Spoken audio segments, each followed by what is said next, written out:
in today's program. Uh, okay, let me begin again.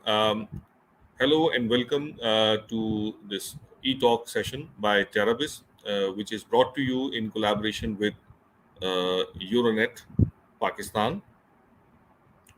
And I would like to welcome all of you who have joined us today to attend this knowledgeable talk by an eminent speaker from US, Brett King, who needs no introduction.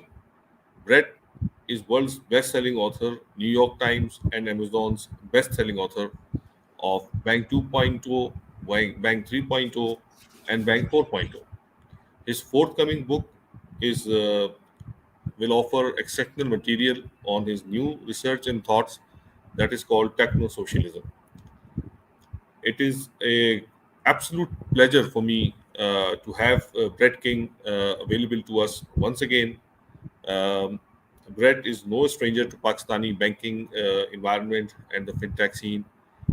He has been to Pakistan and he has spoken at our last digital banking conference. So, hi, Brett. Yeah. Hello. Thank you for having So, me. pleasure, pleasure. So Brett will give a live talk, and the duration will be about 40 minutes or so. And then Brett has a very busy day today, actually, and his forthcoming book is got him busy absolutely so 1 week much. away. 1 week. One, so all the best, Brett, for that book, and hopefully we'll have another session planned around that book. Some other time, uh, and we'll do whatever to promote your books because your books are not found here anymore. All of them have been sold out. I had to especially ordered 5 or 6 books from Dubai. It's not a bad thing if the books are sold out. Bank Okay. 4.0 continues to do very well. 3 years on, it's still in the top 10 banking books on Amazon. I'm amazed, but No wonder. grateful.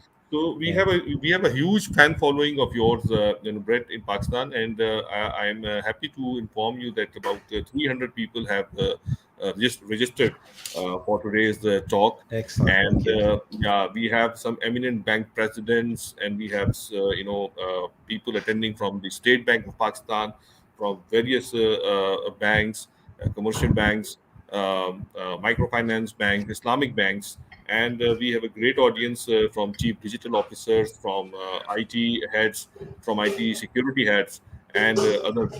Then we have a whole plethora of budding entrepreneurs and established entrepreneurs as well. Your friend from Finjas and all, they are all here, and.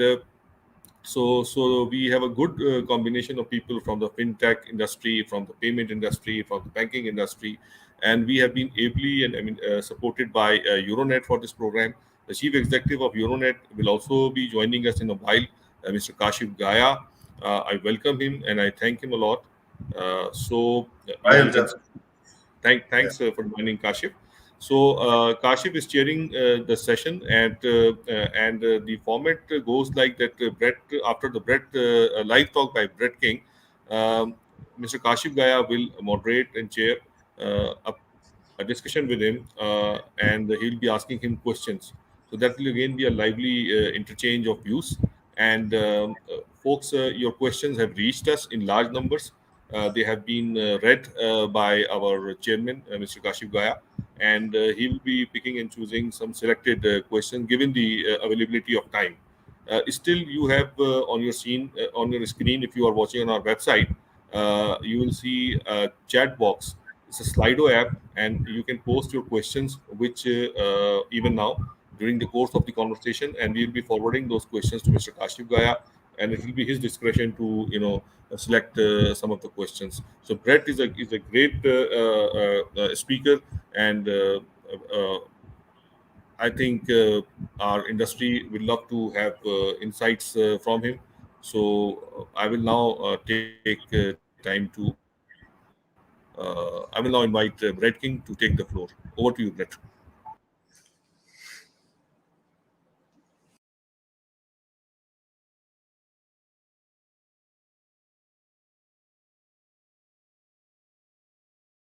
Sorry, I was on mute. Thank you, Hamza and Kashif, for your kind introduction. And I'm just going to share my screen. If we can put the presentation file up, uh, then we will get started. So I think for the technical guys, the AV guys, my presentation is still showing. Um, you have to put up on the screen, but let me get started. So I'm going to talk to you today about Bank 4.0, obviously, but how the pandemic has really affected digital adoption more broadly, and more critically, the embedded finance angle that we've introduced. We're definitely going to be tackling this in terms of some great examples for you to see how embedded finance will impact the Pakistani fintech and banking and payments arena over the coming years. Now, obviously, Pakistan is having some increase in the use of digital technologies, but partially we know that some of the traction for future financial inclusion and access to digital financial services relies somewhat on digital inclusion. And this is a problem that we assume will be addressed in parallel to the digital services layer, which we expect to emerge over the 21st century. But if we're going to talk to you about Bank 4.0, I should probably start at the start of the story with Bank 1.0.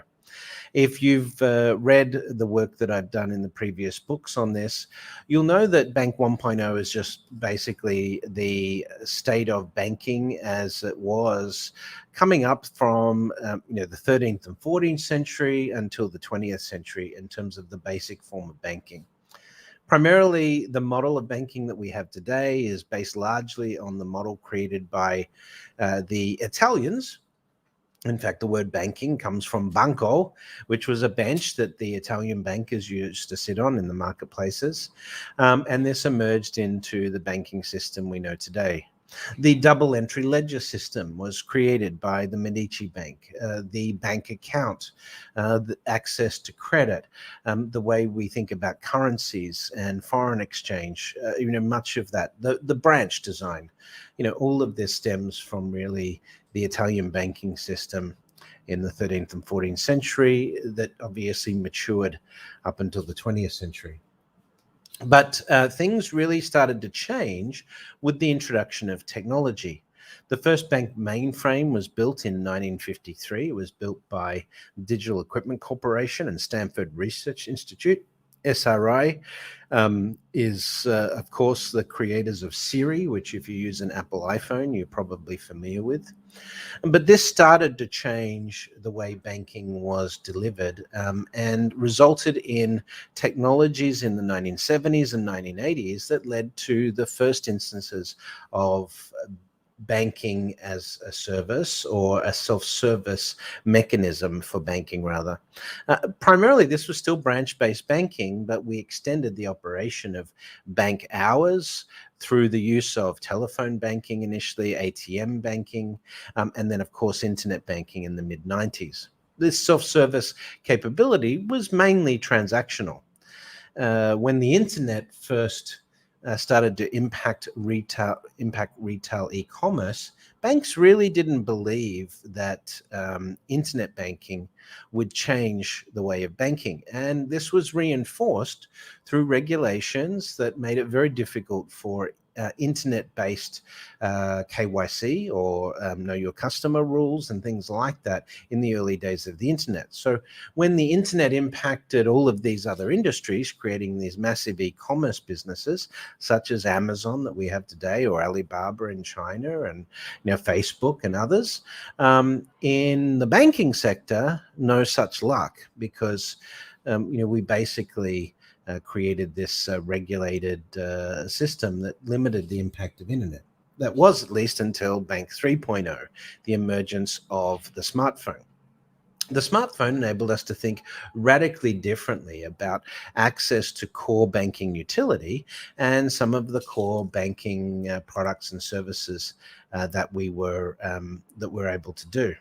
So this was very clear in respect to some of these changes that emerged around business models and so forth really kicked off with startups based upon mobile technology or internet banking technology. And one good illustration of this, for example, is the ability just simply to use an app to check your bank balance. This was not possible to do in real time in the previous systems. You'd have to drive down the bank branch and ask a teller, you'd have to go to an ATM machine, or you could ring the call center. But all of this took many minutes, whereas with your phone, you can now push a button and get an instant balance available. You can transfer money instantly and, of course, pay bills and other things on the fly. So we already started to see mobile reframe the way we thought about banking. So these are the two real main forces that we see in respect to the disruption of traditional banking through technology activation. We see a shift from physical distribution systems to digital distribution systems. This was happening across very many industries, not just banking, obviously. And we see the friction or highly regulated aspects of the industry that had created a ton of compliance workload and a lot of paperwork for both banks and customers. We see technology being able to impact that in reducing friction. So the future state of banking that we're looking at is low friction, low latency, real-time access to banking utility and services. This is the trajectory we've been on now for the last 40 years and has obviously accelerated in recent times during the pandemic. When we see how this affects the evolution of banking, yes, most of the evolution of banking that took place prior to the middle of the 20th century was a very slow period of innovation.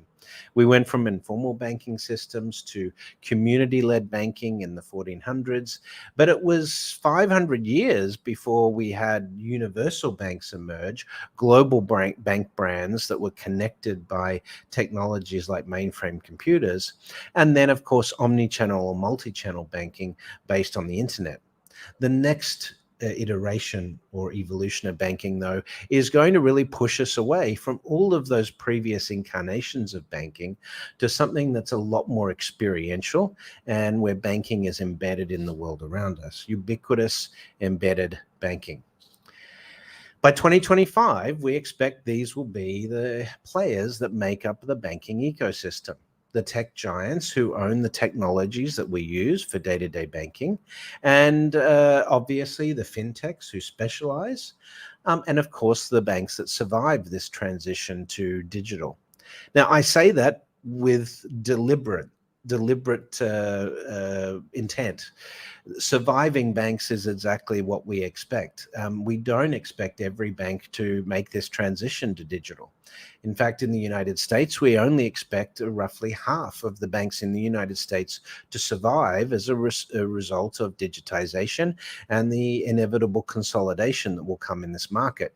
If we apply this to continental Europe or the subcontinent, India and Pakistan, we see the same thing as likely. Some banks in these markets will fail because they're just too slow to adapt to these technological changes taking place around them. And key to this is playing in this ecosystem.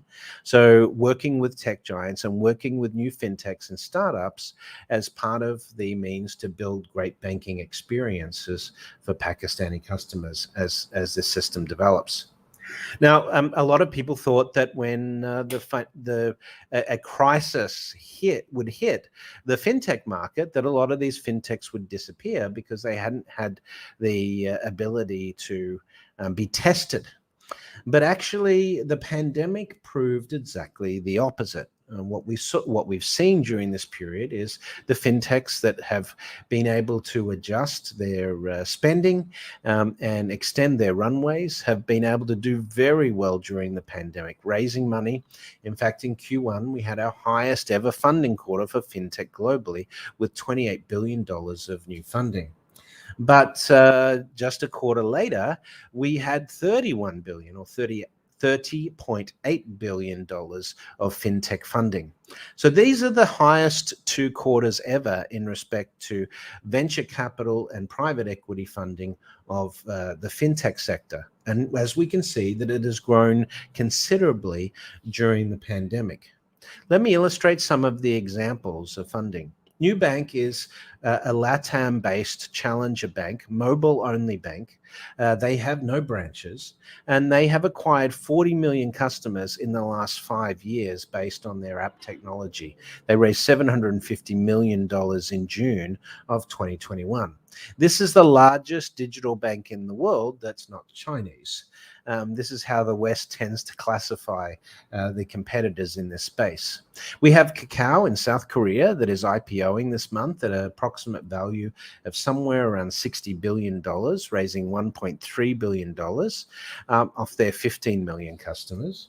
We have Revolut in Europe and now entering the United States market that raised $800 million in July of 2021 with their 16 million customers. Also in the US, we have Varo Money.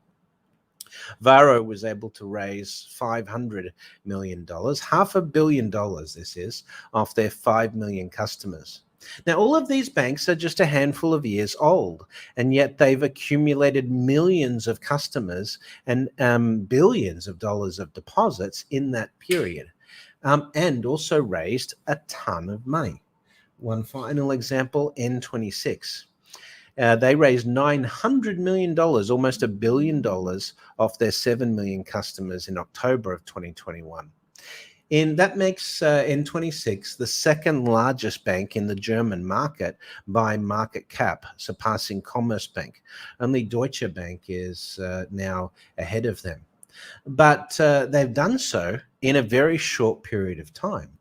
So much of a concern is this to the central bank in Germany that they've restricted the onboarding of new customers by N26 to just 70,000 new customers a month because they were growing too fast, according to the German regulator. Now, this is not a fact of a matter of fact that they're a small organization growing rapidly. These are some of the largest banks in their respective marketplaces today, and they're still growing very fast, accumulating millions of customers. And they're doing so very cost effectively, much cheaper than acquiring customers through traditional branch networks. So this is really turned on its head. This is the primary thing we're seeing today that is really powering these valuations of these new banks. The fact that they're able to grow extremely rapidly through digital customer acquisition, and they don't rely on in-person branches or signatures on a signature card, for example, or an application form for acquiring customers. Robinhood is another example that emerged as a strong competitor in the US market. Now, whatever you say about their ethics, they saw 1,000% growth in their business, almost 1,000% growth in their business, just in the period from January 2020 through January 2021. Traditional brokerages or investment banks or similar just aren't able to grow at this speed because they still rely on traditional methods of onboarding customers. Digital onboarding and digital growth is really setting these fintech players apart.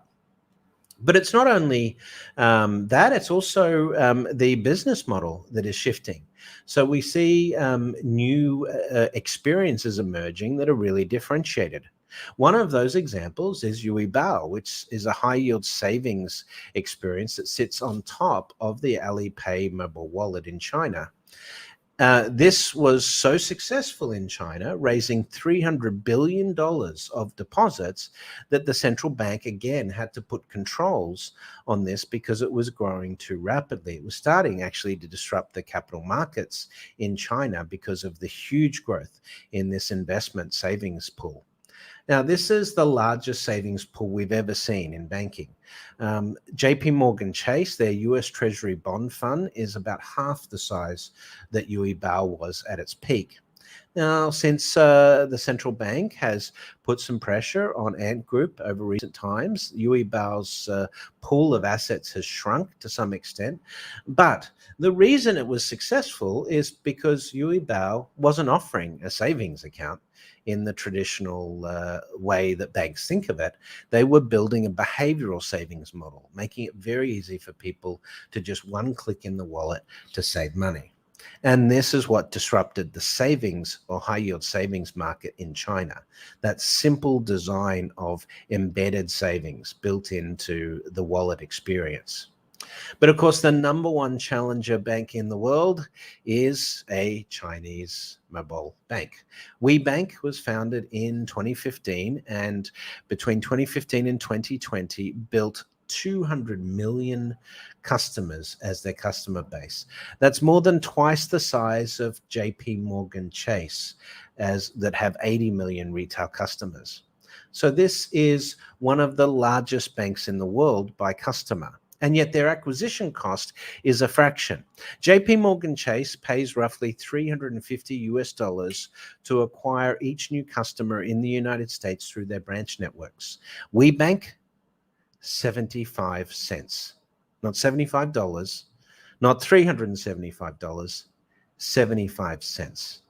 And they can answer 98% of their customers' support inquiries through the use of artificial intelligence in real time in an automated fashion. This makes the operational costs of their bank the lowest of any of the digital players that we've seen. Both WeBank and Nubank and LATAM have something in common. About 2/3 of their customers are previously unbanked, had never held a bank account before, and this was their first bank account. This is the type of digital banking that's going to really disrupt markets like Pakistan as mobile opens up financial inclusion and mobile wallets open up financial inclusion in the market. So pay attention to those mechanisms. And yes, Ant Group did face some increased crackdown in their market from a regulatory perspective, but this was not the regulator stamping out fintech or trying to stop the fintechs from growing. It was just creating a mechanism to reduce risk in the market. So we talk now about Bank 4.0, the emerging period of time we're entering. Let's talk about the things that make this so different from the traditional banking sector that we're used to, especially in terms of operation and the type of embedded finance technologies that we're going to see. Now, when we look at the most disruptive innovations throughout history, we do see a pattern that's very important for us to understand when it comes to why banking is going to be disrupted significantly and not just see an incremental application of these technologies.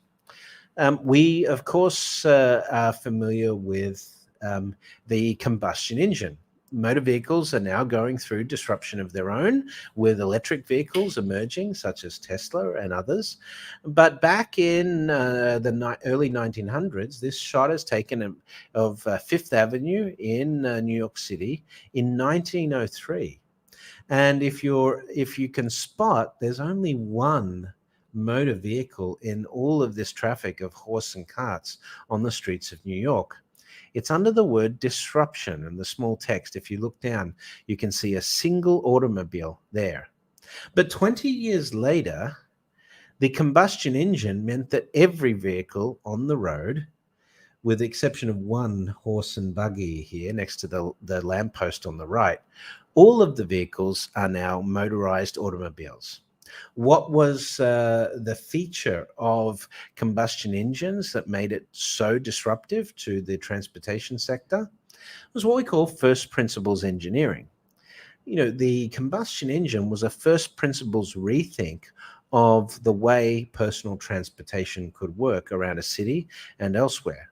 And through the use of re-engineering the horsepower in the component to a motor instead of a horse, this was the disruptive technology. 20 years later, the disruption of the horse and cart transportation industry was complete.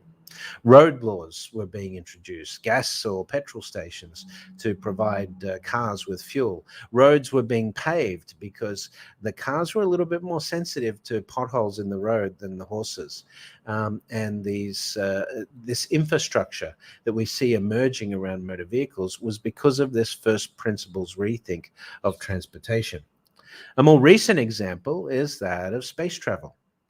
In the 1960s, the United States spent 4% of its budget annually in getting humans to the moon. This was the most technical endeavor humanity had ever attempted. It cost about $50,000 to get a kilogram of mass into orbit back in those days. Now, over the next 50 years, we iterated on the Apollo rocket design and were able to get the cost of the launch vehicles down to about half. But that still was $25,000 or $30,000 per kilogram of mass into orbit until SpaceX came along. And in just the last 18 years, SpaceX has completely changed the way we think about space travel through this application of first principles engineering technology. So they didn't, build rockets the same way Apollo had. They started from scratch with radical designs in terms of rocket engines, and they built rockets that could be reused. This was an entirely new concept. Even though the space shuttle was partially reusable, it would often take 6 to 9 months for a refit. SpaceX experimented with this technology of landing rockets back on Earth so that they could be reused, and after many years have perfected that. So today, their cost to orbit is down to about $1,000 per kilogram, a 98% reduction from the days of the Apollo program. And watching these rockets land themselves and being reused is an incredible use of this technology. The Starship program that SpaceX is working on today promises a tenfold reduction again, getting to about $100 per kilogram to orbit. That means that in 2020, SpaceX represented 2/3 of all commercial space launches globally. They disrupted an industry that was highly technical and was thought impossible to disrupt the space industry, but SpaceX did it through first principles engineering. Another great example of first principles engineering is the iPhone. The first iPhone, it didn't, Apple didn't take the Nokia banana phone or the Motorola flip phone or the BlackBerry with its RIM keyboard and iterate on these designs. It started from scratch using first principles design thinking. So when we see these examples over and over again, the most innovative technologies, the most disruptive innovations have been based on this principle of taking the core business model and disrupting it through the application of technology at the heart of this business. Now, when the iPhone emerged, every other smartphone now tends to look like an iPhone because Apple really dominated from a design perspective and changed the way we thought about mobile phones, or what we call now smartphones. Now, we knew that we were going to be able to use these phones in the future to pay at a point of sale. But instead of being really innovative about our payments technology, we just stuck a plastic card inside a mobile wallet. Yes, we tokenized it and we provided some greater security with the biometrics on the phone, but this was an iteration. This is not first principles engineering. This is what we call design by analogy. The analogy being the card and replicating that card from a design perspective in the wallet interface. This is not the sort of innovation that I'm talking about that's going to disrupt the banking and payment sector. No, I'm talking more like the Chinese mobile payments ecosystem. There are two companies that account for 98% of all mobile payments in China. That is Tencent WeChat Pay and Alipay. And their growth has been incredible. And they've done this without the traditional point of sale infrastructure, without the need for a plastic debit card or credit card. In fact, the early mobile wallets just used QR codes. This enabled this network of mobile payments to expand far more rapidly than the plastic cards that we use generally in the West for payments, and that have begun to emerge in the Pakistan, banking community over the last few years, with access to ATM and debit cards and so forth. But the growth of these mobile wallets in China has been enormous. And today, they have introduced new technologies like facial recognition and voice recognition as additional security on top of these payments, which make them particularly secure. How does this differ from plastic cards? Well, it might surprise you to learn that in 2020, these mobile wallets did $60 trillion, $66 trillion in mobile payments through their networks. All of the plastic cards in the world, the debit cards, the credit cards, the gift cards, all of these plastic cards sitting on MasterCard, Visa, Amex, Diners, Discover card schemes just did $32 trillion of payments. Less than half what the Chinese mobile wallets did. So this might surprise you to learn, but today the dominant form of day-to-day payments in banking is not through a plastic card. It's already through mobile wallets. And Alipay and Tencent WeChat Pay don't represent the sum total of wallets. We have Paytm in India, M-Pesa in India, M-Pesa in Kenya, Kakao in South Korea, PayPal in the United States. Combined, these mobile wallets account for close to $100 trillion of payments annually, far in excess of that with traditional bank accounts and plastic cards. What about fraud, you ask? Well, they're also performing extremely good when it comes to fraud and identity theft. Alipay, off 460,000 transactions per second over Singles Day, which was just last week, had less than 0.01% of fraud. That's 0.0006 basis points of fraud. Now, you might say, that sounds pretty good. How much better is it than plastic cards? Well, in the United States and Canada, North America, card not present for fraud, using cards fraudulently for e-commerce transactions, accounted for $130 billion of fraud just last year alone. That's 11.2 basis points of fraud. That's 10,000 times higher than the fraud that Chinese mobile wallets experience. So why? Well, cards are essentially based on a very simple security mechanism, a card number printed on the front of the card and a security code at the back of the card. Neither of those are secure anymore. They can be easily stolen and the information used for fraudulent transactions. We need to introduce better security mechanisms than even a tokenized card number. We need biometrics. That's the only way we will secure bank payments in the future on the digital services layer.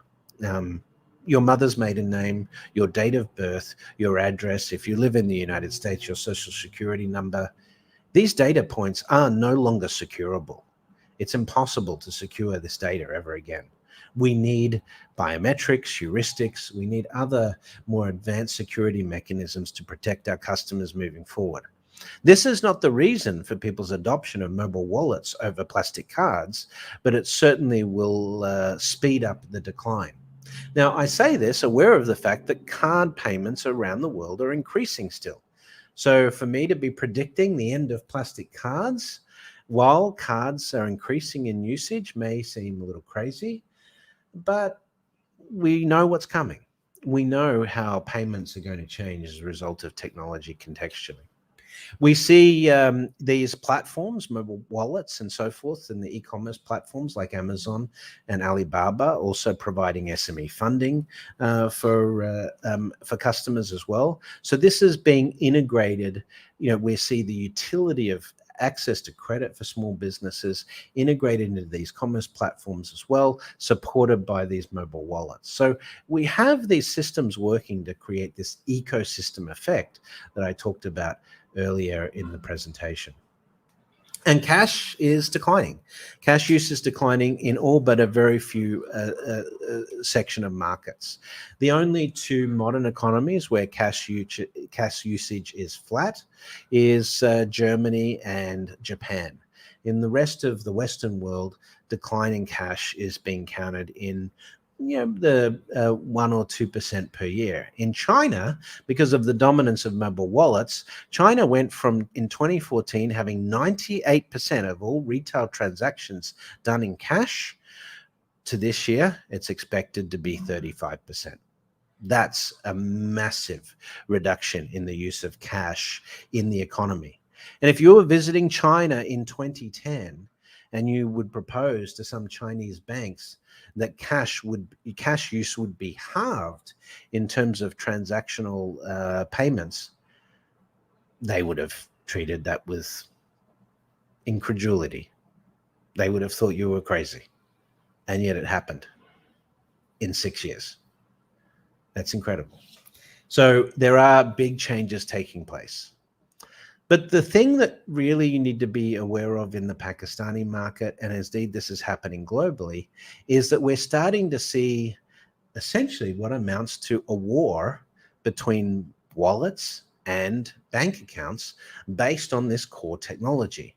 These wallets often have much more features around e-commerce and shopping, and increasingly around management of your financial wellness or your financial health, helping you manage your money in a better way, something that bank accounts don't do.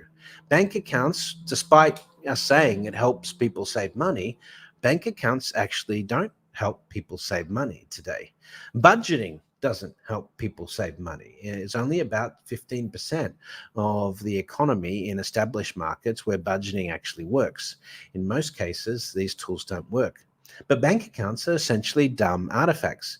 In most cases, they don't even tell you a balance before or after a transaction.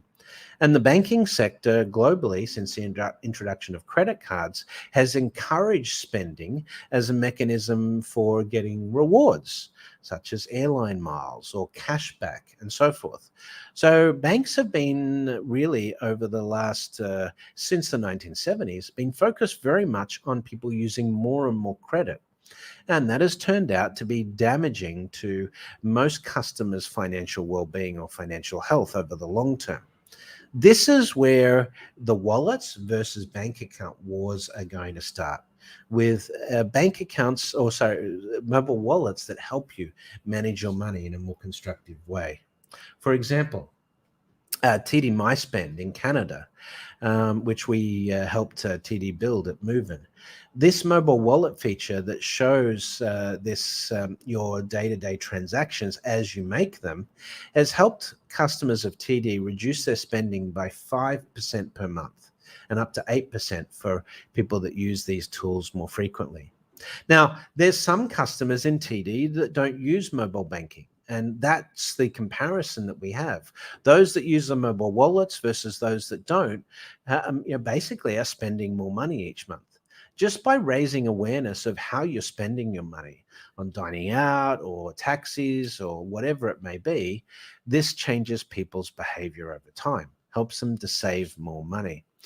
Google has introduced this technology into their mobile wallet, Google Wallet or Google Pay also, showing how much you spent this week and even showing you transactions like your upcoming bills or payments that you're going to have to make over the coming weeks so that you can assess your cash flow and whether you can afford to make these payments, or potentially modify your behavior or do some additional work on the side to earn a bit of extra cash.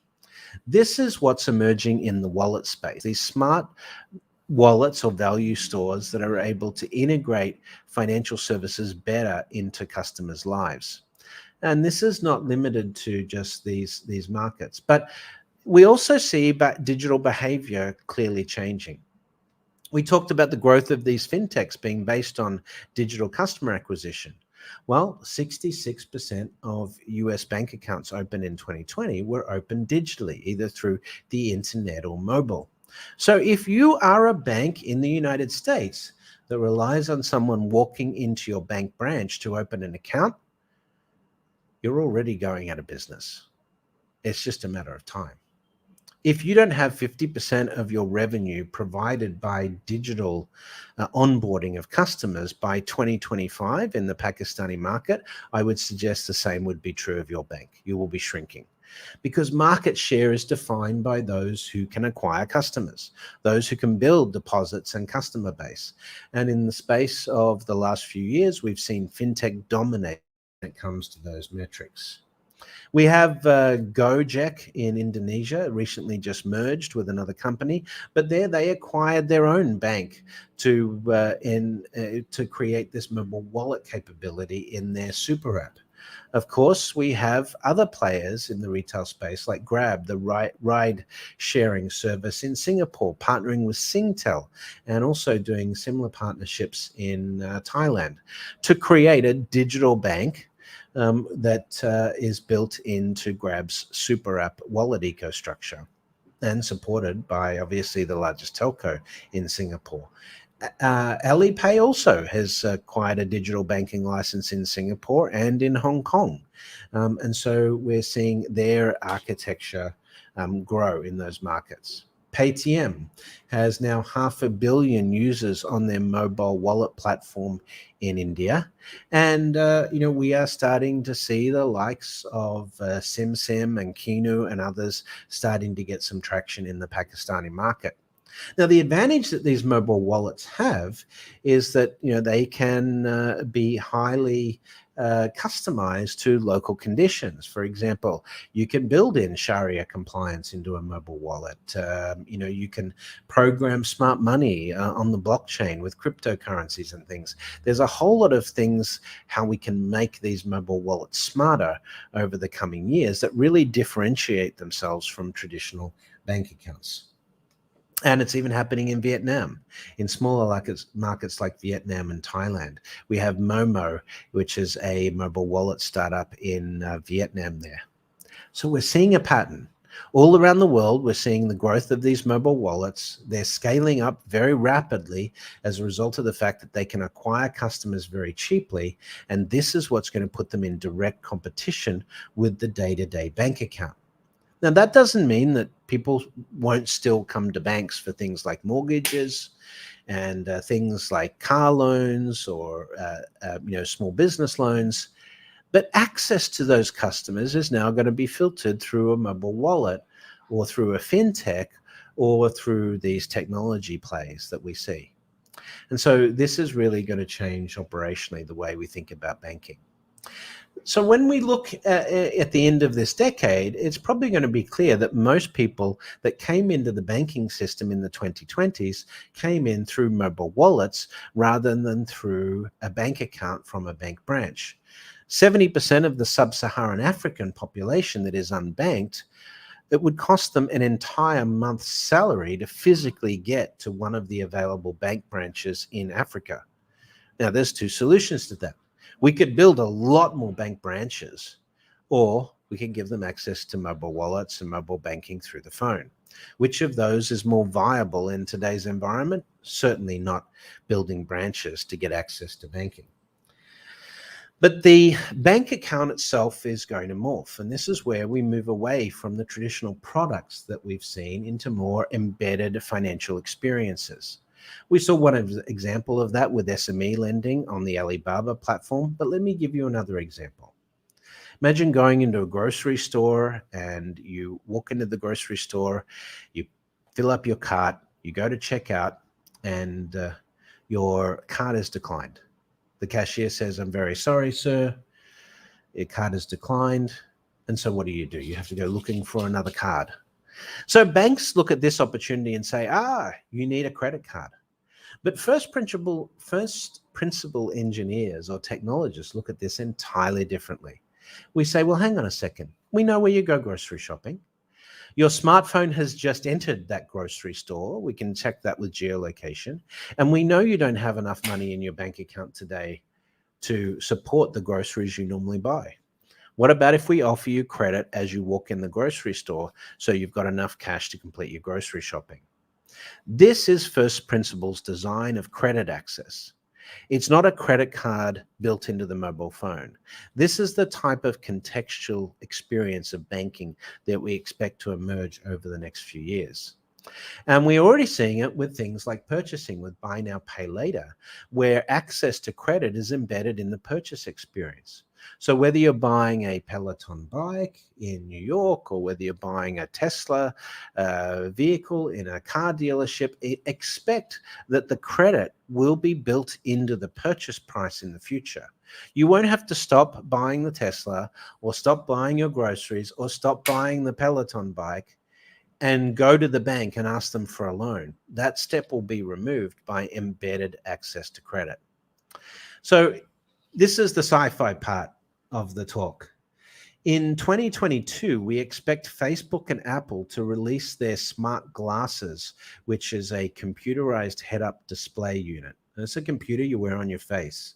And these computers will look at the world around us and be able to recognize various images and things that are happening. So it will be able to recognize lamps and lights and laptops and people. But you could ask it, hey, do you know where my keys are? And your smart glasses will remember you left your keys on the coffee table. And that is, how this technology will work. Or when you're out and about and you go to a coffee shop or you go to a music store, you won't take out a card to make a payment. Your smart glasses will talk to the smart point of sale and do that transaction on your behalf with biometric tokenized security. And, we'll use it for GPS and other functions like this. But this is the next technology. Now, it might take a few more years to impact Pakistan, but certainly by the end of this decade, this sort of technology is going to be quite common. And so when you walk into an electronics store to look at buying a new notebook or a new smartphone, it'll remind you you've got your rent to pay in a few days. Or when you walk into the Tesla dealership, you'll see that the car is too expensive for you to buy based on your current salary, and it'll give you different options in terms of how you can approach. And so this is really the experiential piece of the smart wallets. You'll ask your phone, can I afford to go out for dinner tonight? It will know the answer to that question. So these are the thoughts I'd like to leave you with before we have our question and answer session today. These are the building blocks of the banking system from this point forward, which is quite different to that of the past. KYC is no longer going to be about kill your customers with paperwork. It's going to be about digital biometrics that really can identify you uniquely in terms of your behavior and so forth from other humans, not based on data points that are no longer securable. By 2025, the day-to-day bank account for most people will be a wallet, not a plastic card that they've got from a bank. Smartphones will dominate in terms of advice on spending and saving, and branch visits are going to be increasingly rare. Prior to the pandemic in 2019 was the first year in the United States where the majority of banked customers in the US did not visit a bank branch for the entire year. Obviously, during 2020 and 2021, those numbers plummeted. And that's why we've seen branch numbers decline very rapidly in the United States the last few years, because people just aren't visiting bank branches because they have a smartphone now to do that. We're going to focus a lot more on savings than we are spending in these smart wallets, coaching people with day-to-day advice. You'll get more advice every day through your smartphone on saving money that you'll get from a human in a bank sitting in a call center or a branch every year. This is really critical. The best advice is real-time advice. And we are going to start to see wallets introduce us to new types of currencies, not just cryptocurrencies and crypto assets like Bitcoin and Ethereum, but central bank fiat currencies like the central bank digital currency called the E1, which China is using. And we can see these CBDC trials taking place now all around the world. I must admit, I don't know where Pakistan is at on this, but I do know that throughout Asia, in Korea, in Thailand, in Cambodia, in Vietnam, in Singapore, we see a lot of these CBDC trials. The United States, as yet, has not trialed CBDC because obviously they're concerned that CBDC might weaken the dominance of the petrodollar as the world's reserve currency. And where might this lead us to? Well, it could be that the dominant currency of the 2030s is, in fact, China's central bank digital currency. If you're going to visit the Beijing Olympics next year, you will be using China's central bank digital currency and a Chinese mobile wallet to transact at the Olympic venues. And then the next step is to put this on the Belt and Road, which of course they share with Pakistan. If you want to make payments on the infrastructure that China has constructed for Pakistan, my bet is in a few years they're going to ask you to do that using this central bank digital currency. So, where does this take us to? Well, the biggest banks of the world over the next few years are actually going to be these tech-based banks, fintech or tech-fin-based banks such as Ant, Nubank, WeBank, and so forth. These are going to be the largest banks in the world by the end of this current decade. And so if you want to compete in the digital banking space, you have to look like a technology company, not a bank that has some innovative technology, but you have to, at the heart of it, be a technology company first and a bank second. And that's because all of the largest financial institutions in the world today, in terms of growth, are those that employ digital scale, the ability to acquire customers digitally to support their core revenue. That's the core feature of the first principles disruption that's taking space in the banking and payments arena right before our eyes. And that is Bank 4.0. But I would like you, please, to consider my new book as well, The Rise of Techno-Socialism. I'm sure we'll talk about that a bit in the question and answer. But this book comes out on the 21st of November, just a week away. And any support you can give, I'd be very grateful for. Thank you very much. Let's get into some question and answer.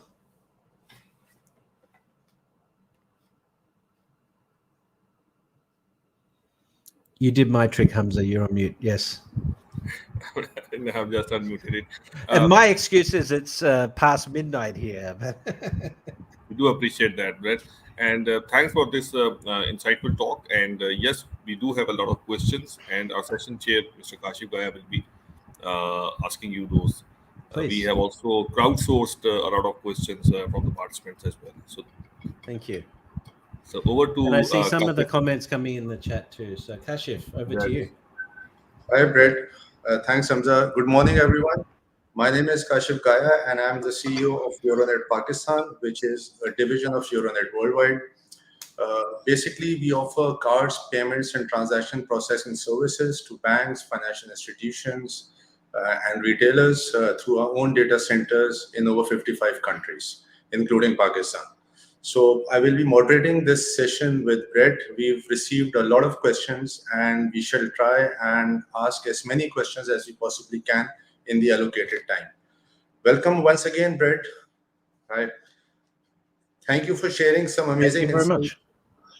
Thank you for sharing some amazing insights in your presentation, Brett. A lot of items are very much relevant to our market in Pakistan right now. So though we've got a lot of participants, a large number of participants who are attending this session, we would really like to hear your views on this very important topic, which is embedded finance and the future of banking, which is because this is something which is very much relevant for all of us in Pakistan at this point in time. And a lot of amazing work is being done by the banks and the fintechs in this space currently. So we'll start a session, Brett, with this key focused area, which is a key focused area for banks in Pakistan right now, which is the digital transformation. Because you see, most of the banks in Pakistan have currently onboarded onto this digital transformation journey. They have actually invested a lot on their technology platforms, and they are planning to invest high amounts on digitizing their business models, process improvements, onboarding good headcount, good HR quality. So and enhancing the overall customer experience also. So my question on this is, that what should be actually the digital quote unquote for banks, and what should be the KPIs or the target operating model that would qualify a traditional bank to call themselves a digital driven or a digital first bank?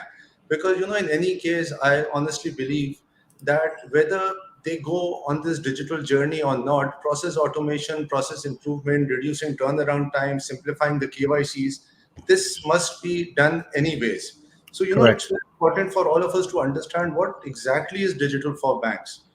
And then there's a second part to this question also, which is also very important, that what mistakes would you advise a company, especially the financial service provider, the large financial service companies, not to make in their transformation journey? Wow. Well, we could talk about this for a week, but I think the first thing is, the banks that have done this or that are doing this well. One example not so far away from you guys is in Singapore. DBS Bank, I think, is a very good example of this. We see ANZ and NAB in Australia aggressively going after this digital space. NAB with Ubank, which they built, and now they acquired 86400, and we see ANZ has announced ANZ Plus. Chase has launched Chase. JP Morgan Chase launched Chase in the UK market as a digital competitor. All of these examples are traditional banks who launched a digital bank on the side. So, for example, DBS chose not to enter the Indian market with branches. They don't have a single branch, but they've got 5 million customers now through DigiBank. And while some people say it's not been so successful for them, well, 2 million, 5 million customers is pretty successful for making an entry into a new market. And they've probably spent much, much less money than if they tried to establish branch networks. We have the payments banks in India that are now starting to emerge and be competitors there.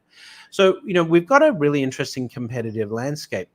But if you listen to Piyush Gupta, who's the CEO of DBS, he makes it very clear. We are no longer a bank, we're a technology company. And the people that we're hiring and the people that he puts around him are technologists with deep technology experience. The banking people are supporters of the technology, not the other way around. If you take a more aggressive example of this, Siam Commercial Bank in Thailand, the CEO in 2018 announced their plans to transform the bank into a technology company, digital first, banking second. And the way the CEO explained this to the staff at their annual staff meeting was, this is a change that the board supports, that the investors have committed to, and this is a journey we're hoping that you as the staff will come on with us.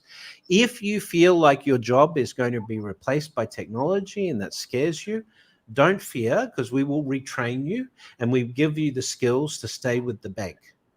But if you don't like this change, if you think this change changes the fundamentals of what CM Commercial Bank is, and you are opposed to this change, we will help you find a job outside of the bank.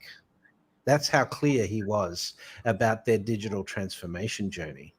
And so it really is one of the sort of binary things. You have to think about the fact that the end game here is to be a digital pure play, a digital player. Now, you can experiment with that, creating a digital play on the side, or you can turn the whole ship and try and make your whole team, part of this technology journey. Sometimes it's easier to experiment with starting up your own digital bank and learning from that before you turn the ship and sort of try to transform the entire business. That's what we're learning. But the reality is, if you ask me, who has in the banking world, who has successfully done this? The answer is maybe half a dozen banks in the entire world. So the ability to transform digitally as a bank is a very difficult journey, and you have to really commit wholeheartedly. Yeah. Absolutely. So Brett, relating this to the literacy levels, how would you relate literacy rate, with respect to the upcoming digital effect in banking? Are you talking literacy in general or financial literacy? In general. So obviously, I think the technology we're starting to use can be used in many aspects with voice now and gesture computing and things like that, where I don't know if literacy is going to be a huge challenge. In the future, as I said, you'll be able to talk to your phone and ask us how much money you have in the bank account, what can you afford to do, and your bank will be able to give you those answers. And we're not talking about 20 years away for this. We're talking maybe 2 or 3 or 5 years, depending on what market you're in. With the application of open banking and artificial intelligence, combining that. So I don't think literacy is necessarily going to stop the expanse of mobile wallets. In fact, mobile wallets may be more useful for people with literacy problems than the traditional application forms and those sort of things we've used. But on the other side, I do think that as digital inclusion speeds up in Pakistan, that the access to basic education and improvements in literacy will come with that technology, because I think that ubiquitous high quality education will be available at a very cheap cost over in that digital services layer. So I do expect, I hope at least, that digital inclusion leads to improvements in literacy. Thanks. Okay, so one more thing, even though fintechs and these non-traditional firms are rapidly emerging, but majority of the traditional banks, particularly in our region, are not very much enthusiastic on the idea of sharing its customer base with all these third parties and the fintechs. So rather, they would want to own the end-to-end entire customer journey and the customer experience, and they are generally okay in having these fintech applications connect to their own internal platforms. So while this kind of create a closed loop environment for the fintechs and the banks also, but the question is that in view of your global visibility that you have, do you see this approach being an advantage or a disadvantage for these fintechs? And what needs to be corrected in the longer run to bring this on track if this is a disadvantage? Well, that sort of thinking was possible in the 1980s, where banks owned the channels that customers use. So if you think about in the 1980s, banks owned every channel that customers would use. The ATM machines and networks they owned, the bank branches they owned, the call centers they owned, and so your ability as a bank to say that you could own the end-to-end customer experience was backed up by the technology.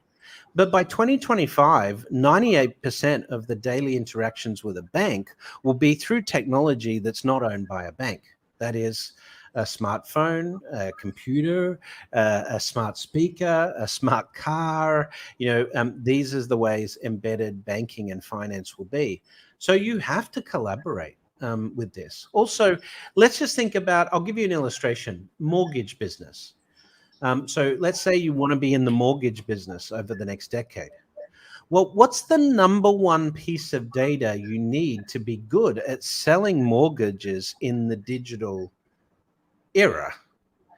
Well, it's not your interest rate that you have on your mortgage. It's not, your mortgage calculator. It's not your ability to value a property. The number one piece of data that will help you sell a mortgage is knowing that the customer has the intent to buy a home or the intent to buy an apartment. That data is not available to the bank right now. You have to have partnerships with organizations that hold that data so you can now be effective at delivering your bank experience to the customer when and where they need it the most for the home buying experience. So if you want to own the end-to-end customer experience, you really have to be Apple. You can't be a bank. And so unless you're going to become a consumer electronics company, I don't think that's really possible. Now, you can invest in these fintechs and you can be a strategic investor or partner with these technology companies so you have an advantage in terms of defining those experiences that emerge in the market. What you can't do is compete side by side with them, thinking that you can retain ownership of the customer when technology experiences dominate the day-to-day access to financial services. Okay. So one more thing. when we talk about data and access to data, so now in your view, for these traditional banks, and in order to transform, can you highlight the importance of having a proper data governance strategy? Yeah, that's a good point. So, having the right sort of data lakes, having strong ethical approach to the use of the data, being transparent with customers in respect to that is all, I think, very important. In fact, banks have some trust and credibility in respect to managing customer information. And so I think they should really use that as, for example, uh, banks are very logical points to manage identity in a market like Pakistan. They're trusted parties. They have partnerships with the government. Healthcare providers and things like that are on banking systems, and so there's a very strong argument in respect to personal identity information that banks should be, part of the infrastructure for digital identity, for example, or maybe that they should build the identity infrastructure to be shared. But that's only if the banks cooperate in building that sort of data layer. If we compete against each other, and we want my identity format to be used instead of another bank's identity format, then what will happen is the Chinese mobile wallets will come in and they will define the market in terms of identity. And the banks will be forced to work with the Chinese mobile wallets. And so, when I talk about data governance, I'm really talking about the fact that you've got to figure out how data can be used.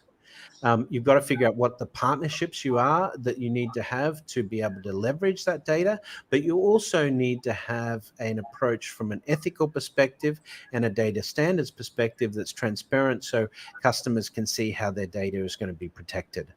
I don't necessarily think that the GDPR rules that we put in place in Europe are going to work on a long-term basis, because data sharing needs to be a part of that.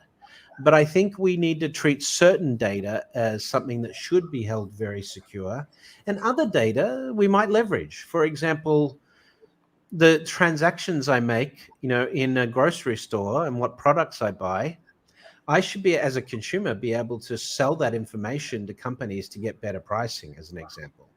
But I'm not going to sell my children's DNA records. There's a difference. Not all data is created equal. But I think data is absolutely critical. If you look at the biggest jobs in the banks over the next few years, data scientists and machine learning experts, and data lake configurers, blockchain experts, behavioral psychologists. These are the type of jobs that are going to be really, really critical in leveraging data inside the bank.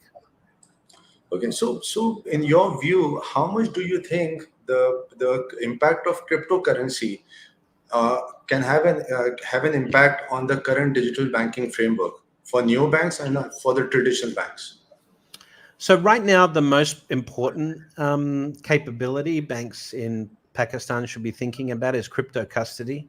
So the ability to store crypto, in wallets or in value stores within the banks, and this is both for, most people that buy Bitcoin, for example, are buying it as an asset class, not as a cryptocurrency that they're going to spend money on. The days of the Bitcoin, using Bitcoin to buy a pizza are well gone, right? So you need crypto custody for asset classes in the crypto space, but you also need wallets that are sort of really agnostic as to what type of currency you're using, whether you're going to use,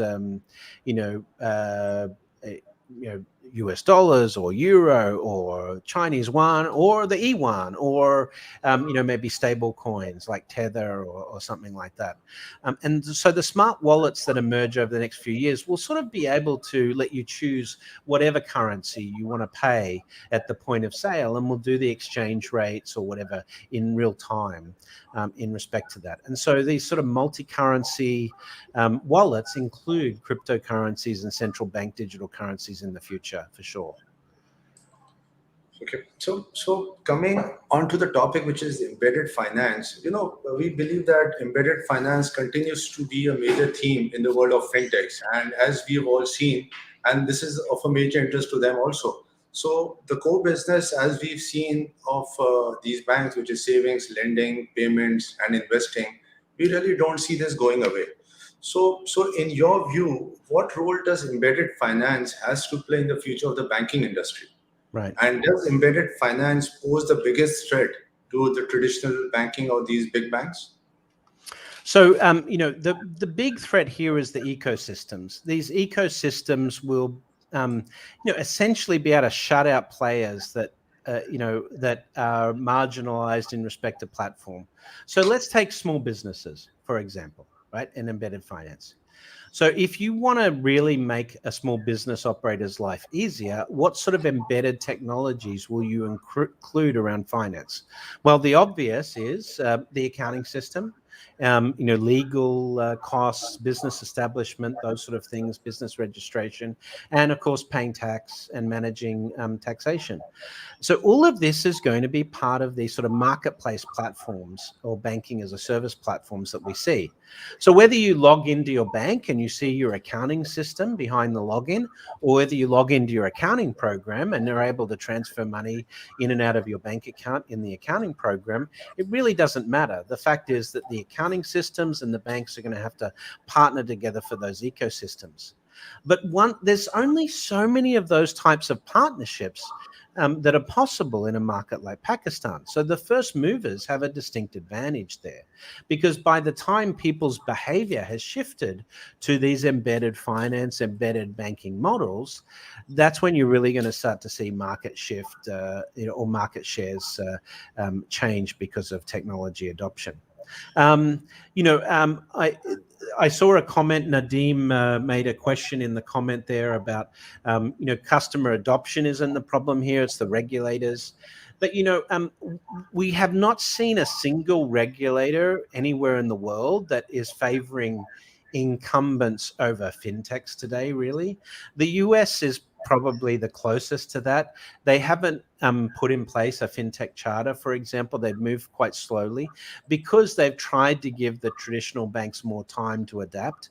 And what the result of that has been that the US has now slipped probably 7 to 10 years behind China when it comes to mobile payments, because they favored the incumbents. And so this is the global threat for Pakistan with embedded finance, that if Pakistani banks want to continue to be players on the world stage and expand their offerings into other markets, they're definitely going to need to think about embedded finance and those partnerships they need in that space. And so, look, when it comes to embedded finance, you're really talking about a very simple thing, right? That is, the utility of the bank is available whenever or wherever the customer needs it. That's embedded banking, right? It's not the products of the bank that are available whenever the customer needs it. It's the utility of the bank. And so when we see these new experiences being built, it's not a credit card that we put on the mobile phone or in a grocery store. It's the ability to access credit to pay for your groceries. And so we strip away the sort of product structures we had in the branch, and we deliver the utility of the bank.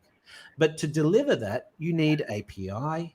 You need to be on the cloud. At least part of your bank needs to be on the cloud. You need to have good, strong middleware architecture, and you need to have plenty of technology partners that you've experimented with to try and build these experiences in real time over time.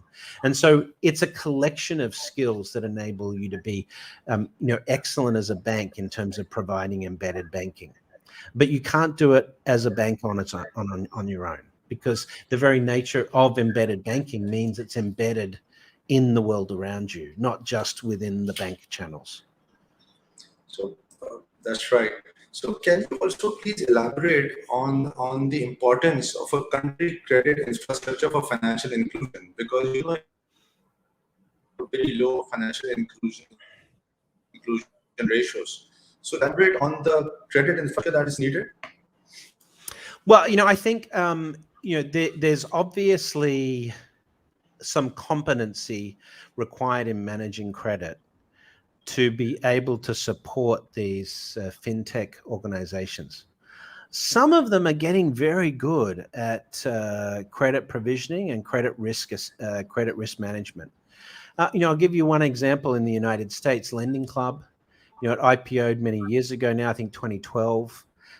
But Lending Club has a lower default rate than most of the banks in the United States in terms of lending risk.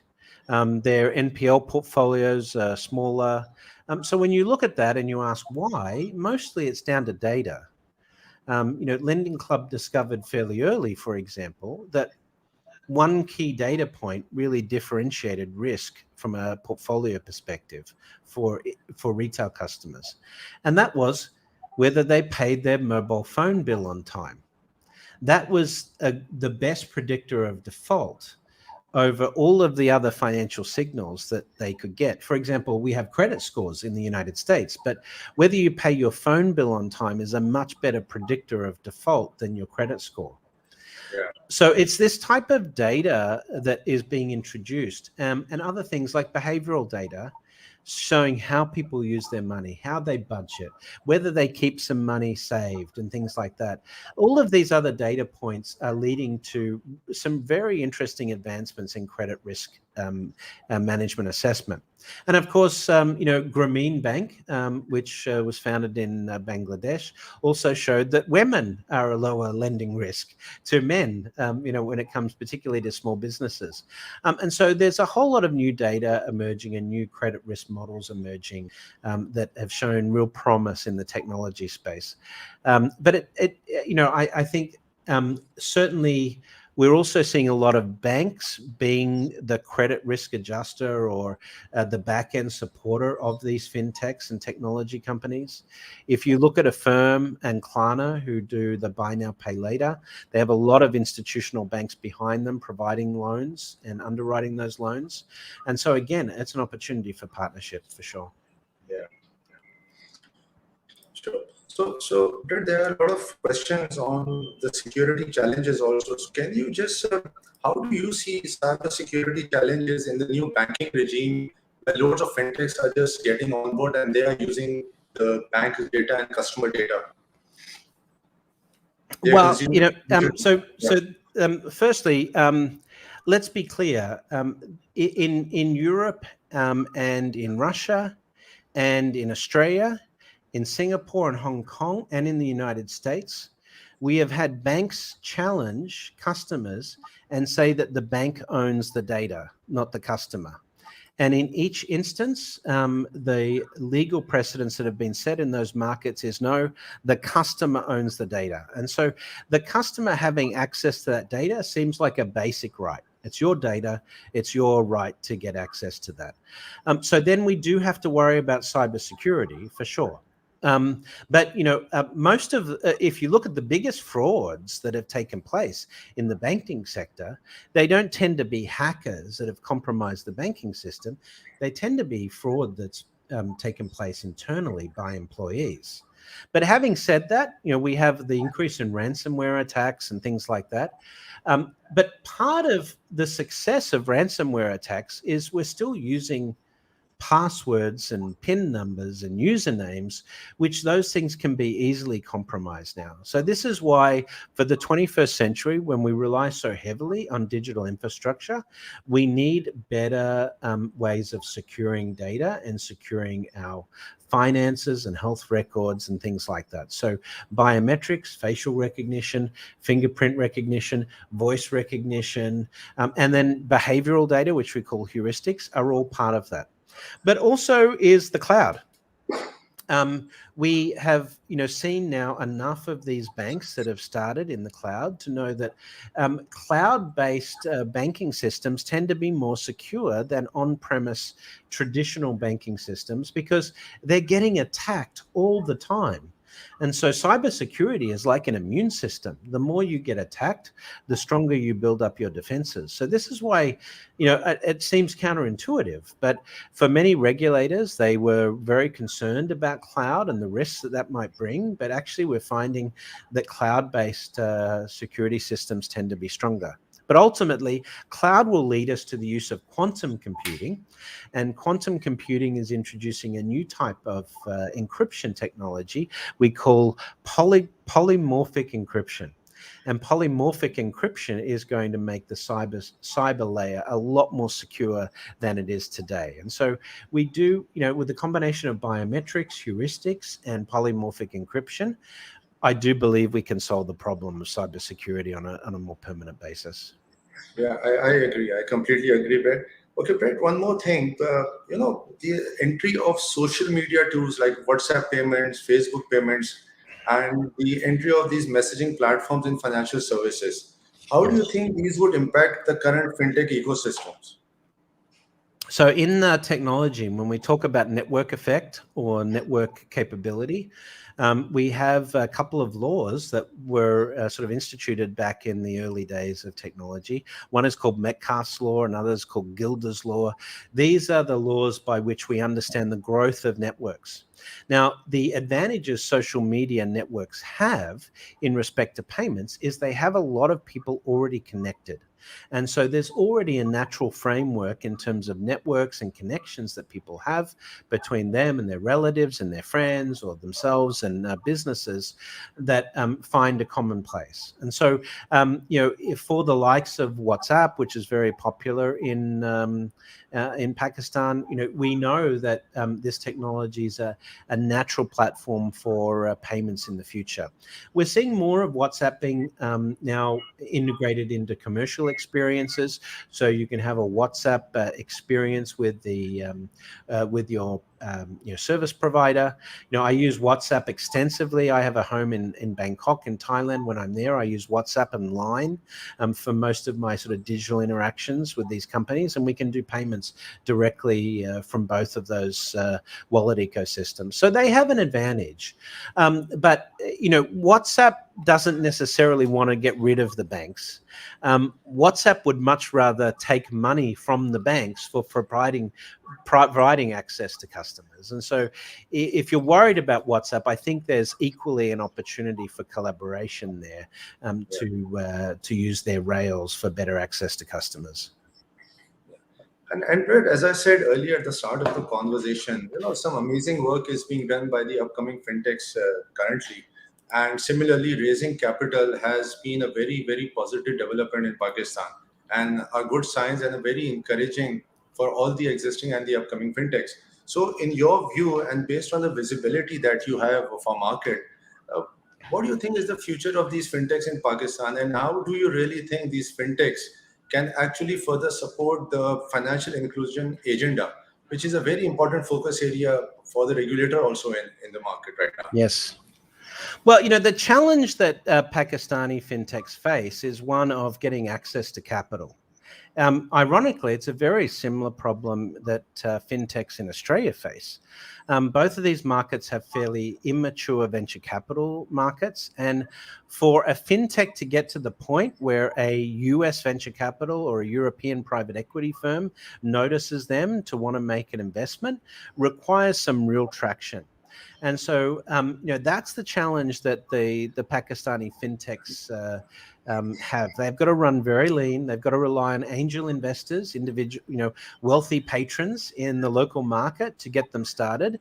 But if they can get up to, say, 500,000 customers or 1 million customers using their platform, then the chances of getting some foreign investment to rapidly grow and even take these fintech platforms offshore into other markets is very high. This is what we've seen happening in Thailand, for example, with some of the recent VC investments there. So I think we're just at the start of the fintech revolution in Pakistan. I think over the next 5 years, we're going to see some incredible innovations and some big, for the first time, some really big venture capital investments in the Pakistani fintech market. Yeah. Because, one of the advantages you have is you have a large natural market. You're going to have new adoption of mobile technology as digital inclusion increases, and you're going to have very cheap operating costs because low cost of labor. So all of those indicate to me it's going to be a very good market for fintech.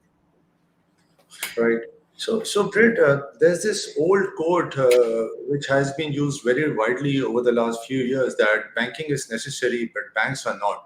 And this is where we really see the trend going. So, in your view, what will banking look like from a decade from now? And will these traditional banks remain relevant in the future payment space? And what will be the future of the branches probably in the next 3 years? So, my book Bank 4.0, the subtitle was Banking Everywhere, Never at a Bank. What I really meant was banking everywhere, not at a bank branch. And so here's the thing. I think it's fair to say that banks with branches aren't disappearing, but banks that rely on branches are disappearing. And so if you're a bank and you have plenty of branch real estate, you have to start thinking about that strategically, how it can support the growth of your digital platform, not the other way around. We used to think about digital as a supporting mechanism for the branch. Now we have to flip that on its head, is that your growth as a bank in the Pakistani market in the future is your digital capabilities. And the branches are there to help you with that transition, help to support those customers that are not technically literate and things like that. But branches are not the strategic channel they were in the past. Digital is. And so you have to start rethinking the role that branch has and the economics of the branch. We're seeing a lot of banks now shrink their branch footprint, making smaller branch sizes. They're consolidating multiple branches in a city into one. They might have a flagship branch in Lahore or something like that. It's a big branded store like an Apple store, but in the outlying suburbs, you're going to have these smaller branch footprints. And then when you go into a branch, you're going to see the representative, the relationship manager or the teller use the same technology you will use. They'll pull out a tablet and they'll show you how to do it on the app yourself, so that they're teaching you to use this technology. That's really where I see happening over the next 2 to 3 years. By 2030, I expect that the Pakistani market will have about half the branches it has today. And do you really think that all these customers who had opted for fintech services and products, do you think they plan to revert back onto the branches? Well, we haven't seen that happen in any other industry. Look, there's been a very small resurgence in vinyl records, but most, the dominance of digital downloads is incredible, right? Look, you know what? Some hipsters might like their branches or their, in the future, but it's not. Here's the point: if you're waiting for that to happen for your bank to survive, then you're going out of business. Right? If that's your Hail Mary, that people are going to come back to the branch in the future and reject technology, then I'm sorry. So thank you, Brett. Thank you for your time. I think Hamza is back online. I'll hand it over to Hamza. Thank you very much. Thank you very much, Kashif. Thanks. Thank you, Brett, and thank you, Kashif, for moderating the session exceptionally well. And Brett, thanks for your time. I understand that you have a very busy schedule these days, and we wish you the very best for your new book launch, which we have been, waiting in anticipation, and hope that, like your previous work, this will also receive global acclaim and will open up a new area of discussion and thought leadership for people to follow. We'll see that when these books are available in Pakistan, we will certainly do a promotional program on that. And I think that will be very, very beneficial. I would also like to thank all the participants who have attended, and more so for those who have also contributed by asking some very interesting questions. I think that have really added value by bringing in different perspectives. And we were, I think we are quite lucky to have the answers from Brett King on that. Surely it will. These talks will continue. You mentioned about Piyush Gupta, Brett, in your talk, and we did a program with your friend Robin Speculin, who had written a classic case study on the book, the digital transformation journey of DBS Bank, and that too was very well received. So TerraBiz aims to continue to bring global thought leaders to Pakistan, and we have a very solid and good relationship with Brett King now. This is his second appearance on a TerraBiz program, and today's program is fully supported by and exclusively supported by Euronet. So thank you, Kashif, once again. And in the end, I will just take a minute to express my profound thanks to other partners also. Brett, we were supported in this event by the FinTech Association of Pakistan, by of our official community partners, Pasha, which is the conglomerate, the apex body of IT and ITES services. And IT sector is booming currently in Pakistan. The exports from of IT have doubled in a year's time, and it's very ambitious, roadmap for them. Then we have Chain Stores Association of Pakistan, which is a conglomerate of retail stores in Pakistan. They have also been a part of this event, and then there are media partners such as Profit Magazine, who will be covering a report on their very widely read magazines, which is also available on digital format, and Pakistan's leading business newspaper called Business Recorder. So all other partners, I may be forgetting a few names, but I'm thankful to all of them. And inshallah, Brett, next time we would like to see you in person also, as Inshallah. COVID has receded, and I think flight options are available. So we look forward to that. So thank you everyone who has joined us, and the link of this talk will be available to you in about 2 hours time, and you will be notified for that.